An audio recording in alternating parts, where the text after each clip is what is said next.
The story begins with a man announcing that he is going to annul his engagement. The female lead, Yulia Noga, internally labels him a fool. The scene then shifts to 5 years earlier, to the house of Marquis Kyrian. The Kyrian household arranges for the eldest son, Rammer, to be engaged to Yulia, the eldest daughter of Count Noga. Rammer informs his father that the Noga family is wealthy, involved only in business, and that their money could be used to pay off the Kyrian family's debts. His father instructs him to remain silent. In the carriage, Yulia's father explains that while the engagement is an offer from a marquis, a family with a higher social standing than their own, he is willing to cancel it if Yulia does not wish to proceed. She senses that her father has noticed her unease. Despite their financial struggles and their reliance on the Noga family's wealth through this engagement, Yulia observes that the Kyrian family's furniture is exceedingly luxurious and concludes they are typical brainless nobles fallen into ruin.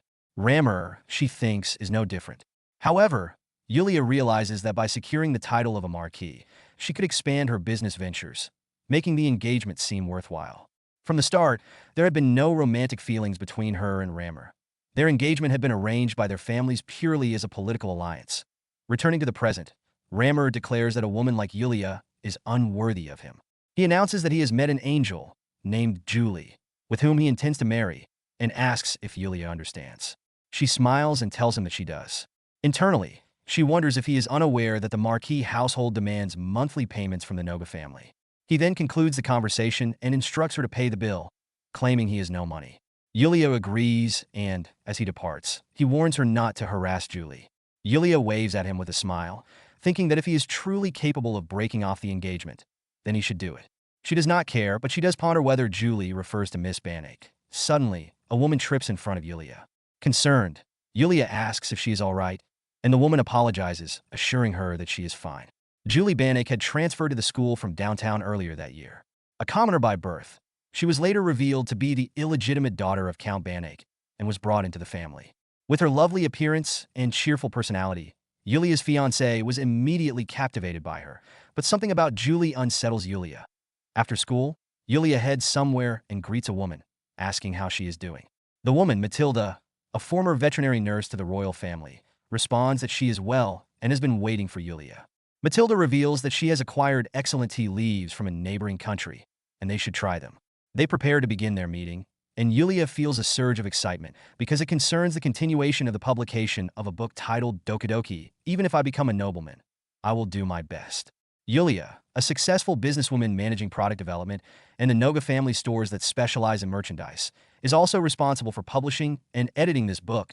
As Yulia reads the manuscript, she notices that the popular main character, the prince, appears in the new chapter. She questions whether it is plausible for a prince to take an afternoon nap beneath the shrubbery. Matilda remarks that their prince would indeed do such a thing, but Yulia suggests they should instead have him nap in a gazebo nearby.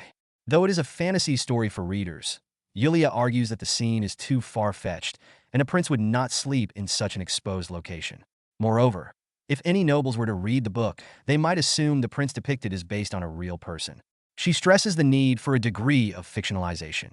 Except for the names of the prince, his fiancé, and his older brother, the characters in the book bear an uncanny resemblance to real individuals. If the story were ever brought to trial, it could lead to demands for compensation and cause significant financial losses. As she continues reading the script, Yulia suddenly notices something peculiar. When Matilda asks if something is wrong, she replies that it is nothing. However, internally she realizes that the book's main character had once lived as a commoner before it was revealed she was the illegitimate child of a count, and was later adopted and transferred to the same high school where a beautiful nobleman fell in love with her. The story sounds eerily similar to the life of Miss Banach, leading she to suspect that the book might be based on her. The other characters in DokiDoki seem to represent prominent nobles, including the prince of the country, and the setting matches her high school. That a few days later, Yulia finds herself in the high school courtyard. In DokiDoki, the main character has a secret rendezvous in the Rose Garden. If her assumptions are correct, then this is where her fiancé and Miss Banach would likely meet. From the bushes, Yulia has a perfect view of the pond, and the angle is ideal for hidden observation. She conceals herself in the bush and, to her surprise, finds not her fiancé, but the first prince of the country, Radonic Reino Palacio, sleeping. As Matilda had mentioned, he is completely defenseless. Yulia muses that it would not be her problem if a lady with ill intentions were to take advantage of the prince's vulnerable state, that Yulia's heart begins to race, as this is the first time she has seen the prince up close. She muses that choosing him as the model for the story was the best decision, and new business ideas begin to flood her mind. If she could somehow manage to mass-produce pictures of the prince, she could make a significant profit. She forces herself to calm down, realizing she needs to prepare her recording device. Just as she reaches for it, the prince opens his eyes and wakes up. He notices her and asks if she is Roland's younger sister, if he's not mistaken. Yulia, keeping her composure, tells him to be quiet, informing him that they are here, Rammer and Miss Banach, as she suspected. The prince asks if the man is indeed Rammer, and she confirms that he is her fiancé. The prince is stunned. Yulia then asks for today's date, and he replies, "It's the 4th of May, 3:33 p.m. She bows respectfully and asks if he will forgive her earlier rudeness. He responds that she must have her reasons and that he will leave it to her imagination. He then inquires if she plans on returning, since she recorded the time and date. He explains that this spot is his secret napping place, and if she comes here every day, it will cause her trouble. She nonchalantly responds that there is no better place than this to film in secret. Shocked, he wonders if she just clicked her tongue at him. She apologizes, and after a brief pause, she informs him that she will not be returning for a while anyway, as Rammer is planning to annul their engagement in a few days. The prince asks how she can say that with such confidence, to which she reveals that, according to a prophetic writing, it will happen soon. Confused, the prince asks what she means. Yulia shows him the DokiDoki book, and his confusion deepens.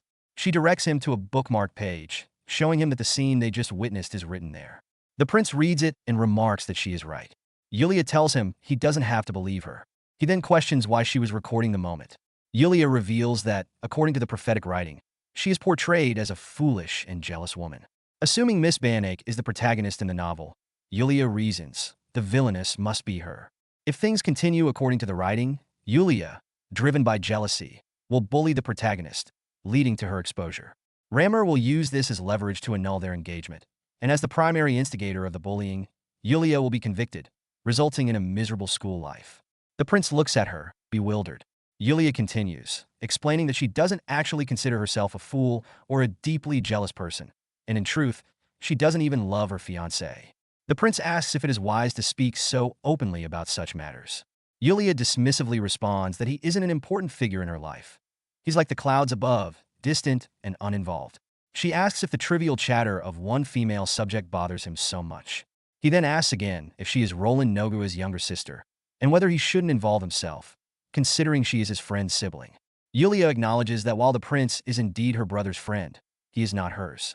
She explains that society would never accept a friendship between the daughter of a countess who is engaged and the crown prince. If her engagement remains intact, people would misunderstand and assume she is trying to secure a more prestigious match. The rumor-loving nobility would turn her into prey, and it would be better for everyone if they avoided associating with one another. The prince nods in understanding and responds that he will permit her to come here under one condition. She must become his friend. Yulia, clearly irritated, tells him he doesn't understand the situation. The prince, stunned by her boldness, comments that this is the first time in his life he's seen a young lady click her tongue, and she has now done it twice. Yulia, equally frustrated, apologizes but declines his offer. She explains that while his offer is an honorable one, she chooses her friends based on what she can gain or lose. The prince, now intrigued, asks if she truly selects her friends that way. Yulia confirms this, elaborating that she is just a powerless girl, and as she previously mentioned, a friendship with him comes with its own set of risks. She doesn't want to deal with the troublesome implications, but she knows that if she explains it to him, he will surely understand. The prince reminds her that he helped her earlier by providing the time and date. Yulia acknowledges this, knowing full well that the prince is far more persuasive than she is. She considers that in the future, if she needs to record the date and time again, it would be difficult to refuse his help. She begins calculating the potential risks and rewards of such an arrangement. The prince, sensing her hesitation, stretches out his hand and suggests that they get along from now on. Yulia, confused and still weighing her options, eventually concedes that it cannot be helped. She extends her hand, and they shake. Both are left with the impression that the other is quite strange. As they part ways, Yulia wonders whether this encounter with the prince will prove to be a victory or a loss in the end. A woman tells Prince Radonic that she can't believe how mischievous he is, adding that sometimes he makes her so angry she wants to hit him. He apologizes to her. She warns him that if he continues doing bad things will happen to him, and tells him this is a prophecy.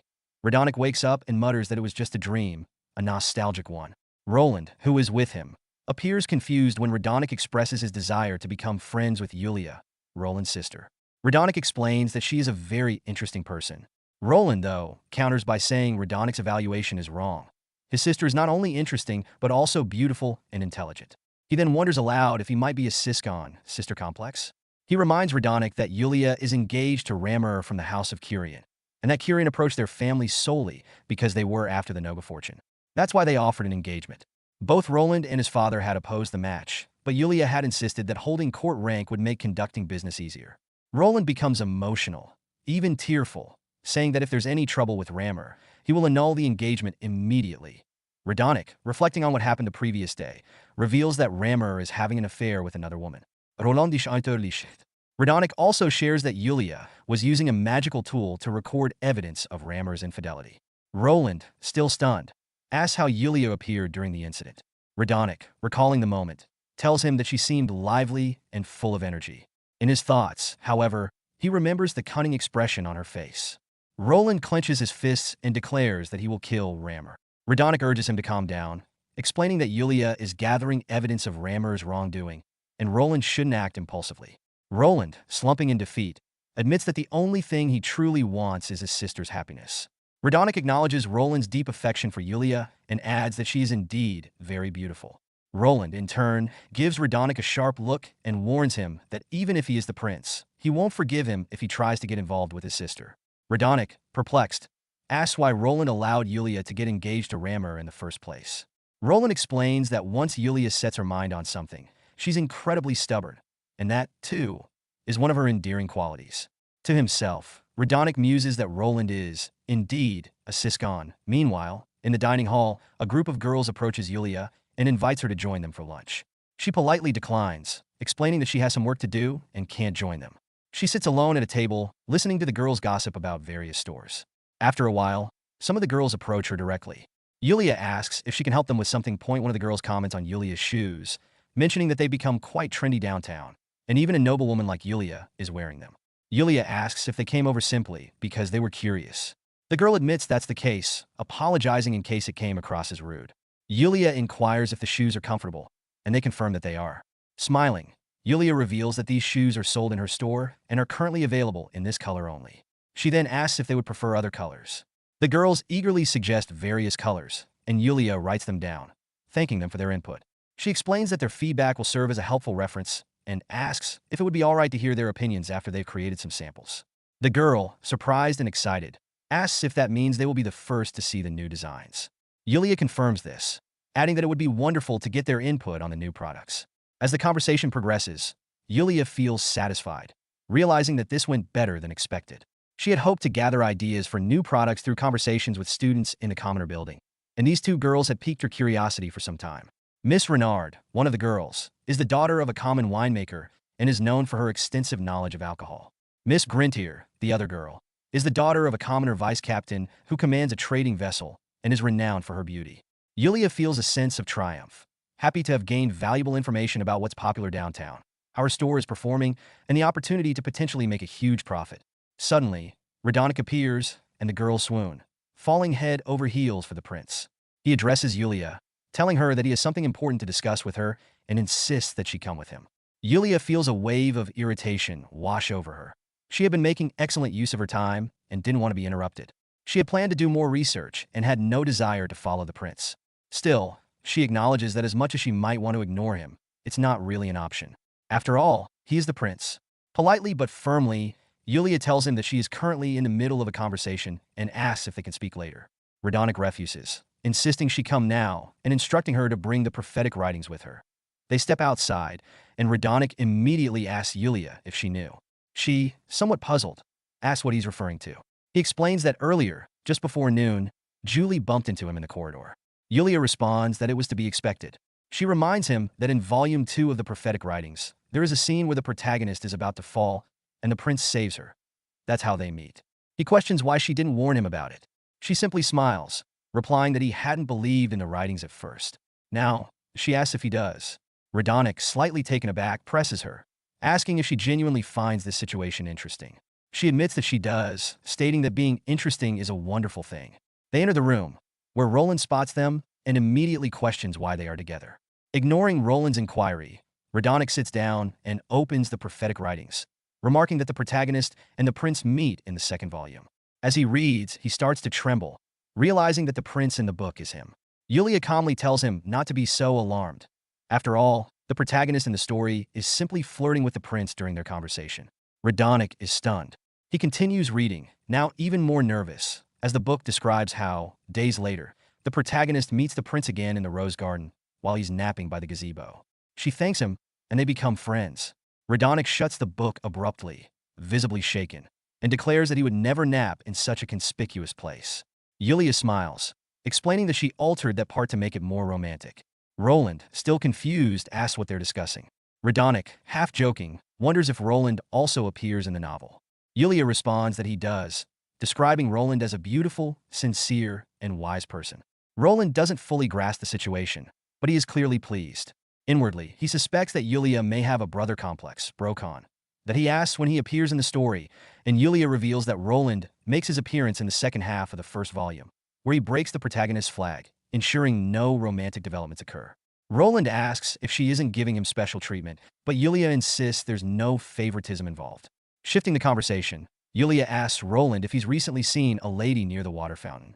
He recalls seeing a woman playing with water in the mountains. When he asked what she was doing, she told him she was cooling off, as she wasn't accustomed to wearing such thick dresses. Roland admits that he couldn't remember her face clearly. Yulia remarks that it's fortunate he didn't speak to her further. Roland, intrigued, asks if she's implying that it would be better not to get involved with this woman. Radonic, feeling left out, asks why Yulia won't give him any information even though she just gave Roland a warning. She smirks and tells him that it's because, according to the book, he and Rammer are love rivals. Radonic is horrified and frightened by this revelation. Yulia casually mentions that she thought it would be interesting if such a thing were to happen. Radonic, in a panic, begs her to stop the publication of this book immediately. He demands to know who is writing it, shocked that the characters resemble himself and Roland so closely. Yulia reveals that the author is Matilda, Radonic's former veterinary nurse. Radonic, bewildered, asks how such a thing could be possible. Yulia reminds him that Matilda's clan inherited the blood of the Banshees. Banshees, she explains, were ancient grieving fairies from an island far away. Their cries were said to predict deaths in families, even across great distances. Radonic adds that Banshees can also foretell prophecies, and using that power on this book could turn it into a genuine prophetic writing that could alter fate. Yulia is thrilled, marveling at the existence of people with fairy blood and how that explains Matilda's eternal beauty. Radonic, on the other hand, becomes more serious and insists that Yulia must stop Matilda from writing the book. She refuses. When he asks why, Yulia reveals that the book is currently the #1 bestseller. Radonic, exasperated, asks if money is all that matters to her. She confidently answers that it is. He then tries a different tactic, asking how much it would cost for him to be excluded from the book. Yulia considers the proposal for a moment, but concludes that, given the book's success, removing the prince would be detrimental to sales. It would be impossible. Desperate, Radonic proposes that the protagonist could be made more likable by rejecting him and pursuing Rammer instead. Roland, who has been listening in disbelief, chides Yulia for being so engrossed in her own calculations that she's ignoring them both. Looking crestfallen, Radonic calls out her name. This jolts Yulia back to reality, and she gasps. Realizing how upset he is, she quickly reassures him. She promises to inform Matilda that the prince wishes to be portrayed as a fake capture target. Radonic, still shaken, asks if she's truly going to save him from this fate. Internally, he wonders what will become of him now, as the prophecy looms large over his future. Ronald prepares tea and hands a cup to Yulia. She thanks him and tells him that she would have made it if he had asked. He assures her not to worry, saying it's his job, and then asks if she can explain more clearly what is going on. Yulia begins by stating that they are dealing with prophetic writings, which leaves him confused. She elaborates, telling him that there's a girl who is behaving exactly as described in the book, Conquering Men. Ronald immediately thinks of the woman he saw at the fountain and asks if Yulia is referring to her. She confirms, explaining that the woman had likely been playing at the fountain hoping he would take notice of her. Yulia reassures him that nothing will happen if he keeps his distance. However, she warns that Julie will soon start gathering evidence, believing that Yulia is the villainess from the prophetic writings, with herself as the protagonist. According to the book, the villainess bullies the protagonist, is eventually exposed, and is shunned by society. Her fiancé then annuls their engagement, and the villainess loses her standing in the academy, becoming utterly isolated. Ronald listens carefully and grabs Yulia's hand. He tells her that he knows she isn't like the villainess described in the prophecy, adding that bullying wouldn't bring her any benefit, certainly not financially. Yulia agrees and says that if she can gather proof that she hasn't bullied Julie, she will be perceived as a tragic heroine. Radonic, standing nearby, remarks that she is indeed a very black-hearted tragic heroine. Ronald, looking thoughtful, suggests that she'll need more allies to help prove her innocence. Yulia informs them that she's already surrounding herself with commoners, not only as witnesses, but also to involve them in product development for her business. Ronald nods in approval, recognizing her strategy as two birds with one stone, and offers to help her gather evidence as well. As Radonic looks at them both with confusion, he silently thanks his stars that these two aren't his enemies. A week later, in the cafeteria, Yulia presents the girls with sample products she designed based on their earlier requests. They're amazed, and soon the other girls gather around to admire the shoes. Yulia smiles to herself, knowing these designs will sell well. She shows them other designs, seeking their opinions, and they praise their beauty. Suddenly, there's a commotion as a girl falls. Yulia looks over and sees that it's Julie, with Rammer rushing to her side to help. He asks Julie if she's all right, and she reassures him. He hugs her protectively, and the crowd watches intently. Then, Rammer glares at Yulia and accuses her of causing Julie's fall. Yulia calmly responds that she did nothing, explaining that she had let her guard down since nobles usually don't come to the commoner side of the academy. Julie, still in Rammer's arms, admits that she simply tripped on her own, but Rammer, his eyes fixed on Yulia, accuses her further, claiming she tripped Julie out of revenge for losing him to her. Yulia sighs, unfazed by his accusation, and asks if he has any proof. He stubbornly asserts that Julie's fall in front of her is proof enough. Yulia, unperturbed, asks if anyone saw her move her foot to trip Julie. The gathered crowd shakes their heads. They hadn't seen anything. Yulia points out that this lack of evidence, coupled with Julie's own admission, should clear her of blame. She then questions if Rammer is refusing to believe Julie's own words. Rammer falters, telling Yulia that Julie only said that to keep him from worrying. Yulia, growing more irritated, asks if he's now calling Julie a liar. Rammer, caught off guard, stammers that Julie isn't lying.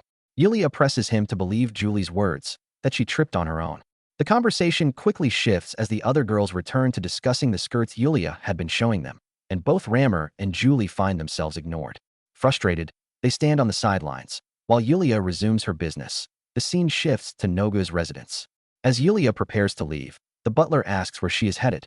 She explains that she's visiting her shop downtown. He offers to call for the carriage, but Yulia declines, preferring to inspect the town at her own pace. As she strolls through the town, she visits various shops before arriving at her own store. On her way, she runs into Miss Renard and Miss Grintier. They greet her as Miss Noga, but Yulia urges them to call her Yulia. They refuse, out of respect, but she is pleased to see them. She asks if something is wrong, noticing their concern. Yulia glances out the window and sees Julie approaching. Quickly, she turns back to her friends and asks if they have time to look at some new products in the back of her shop. They agree, and Yulia tells them that her new shoes will be going on sale today. Since they've helped her so much, she offers them a secret discount, and they cheerfully accept. Yulia then invites them to see the workshop. As they enter, one of her employees, Major, senses her presence and rushes over, calling for her. Major is a young man working in her workshop and the only son of Matilda, the former veterinary nurse to the prince. He's also inherited the Banshee bloodline. Major chastises Yulia for not telling him she was there. She laughs, telling him that he seemed busy. Major, not taking the hint, goes on to say that someone had told him that Yulia, his kind employer, had been violent toward him. He then grabs her arm, begging her to hit him. Yulia slaps his hand away, but this only fuels his bizarre desires. He pleads for her to hit him harder, even asking to be kicked, longing for her heel to press down on him. Yulia, clearly annoyed, tells him to stop saying such strange things in front of the store. She internally remarks that, despite his masochistic tendencies, Major is pleasant, hardworking, and handsome, which draws many customers to the shop just to see him. She then realizes, since he's Matilda's son, that his beauty will never fade, and he can work for her forever, bringing her a continuous profit. Major, oblivious to her thoughts, cheerfully tells her that he doesn't even need a bonus if she would only step on him. Yulia, exasperated, wonders how to handle the situation. Just then, the prince appears, asking when Major had become such a degenerate. To Yulia's dismay, Julie arrives as well, looking stunned by what she's witnessing. Yulia suddenly remembers Julie's presence, realizing that things are about to become very troublesome indeed.